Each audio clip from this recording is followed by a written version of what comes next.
I'm just going to read another chapter from my book, Dream. I'm a bit confused about it, but I'll read this section. At first, all he could make out was that he was in some kind of container with wood panelling, but when it began rocking and then moving, he heard the sound of a whistle and excited passengers. He was on a train. He looked around and he could see a small window above him. He climbed on one of the crates and looked through. He could see the flash of wheat fields blowing as they sped by, and houses and farms appeared briefly. Jack piled up the sacks of potatoes and he decided to use them as a seat. He reckoned if he was going to be stuck there for a while, he may as well get comfy. It was better than laying on the dusty, dank floor, and he needed something to take his mind off his cramped quarters.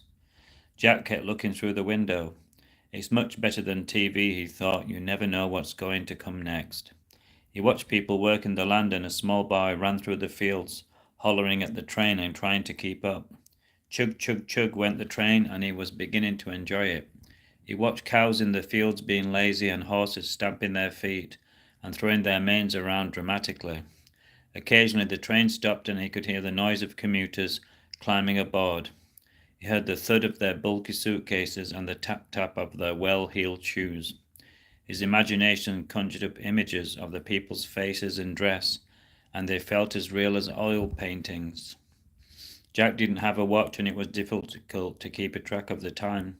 He was sure it was still early in the morning, sun was coating everything in a sleepy, honey-like haze.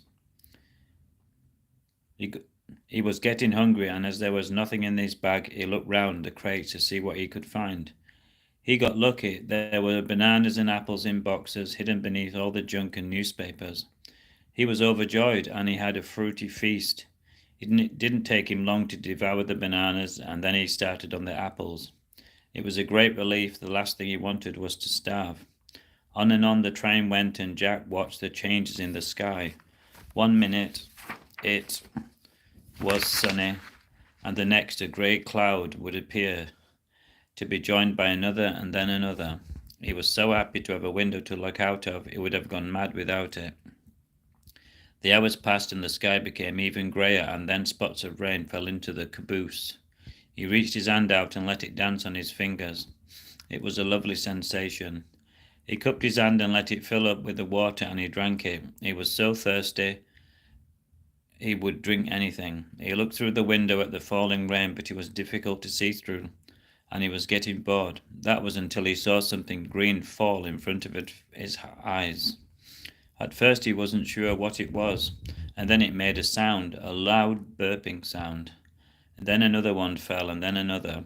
Pretty soon all that he could see was green. "They're frogs!" exclaimed Jack. "It's raining frogs!"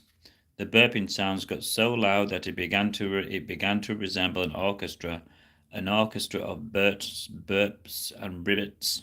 One of them fell inside the caboose, and he softly scooped it up into the palm of his hand. The frog seemed happy and sat there burping away in contentment. Jack was pleased with the company, as he was beginning to feel quite lonely, and he decided to talk to the frog. It didn't matter that the frog couldn't understand, it was just good to talk. Hope you enjoyed that quirky episode.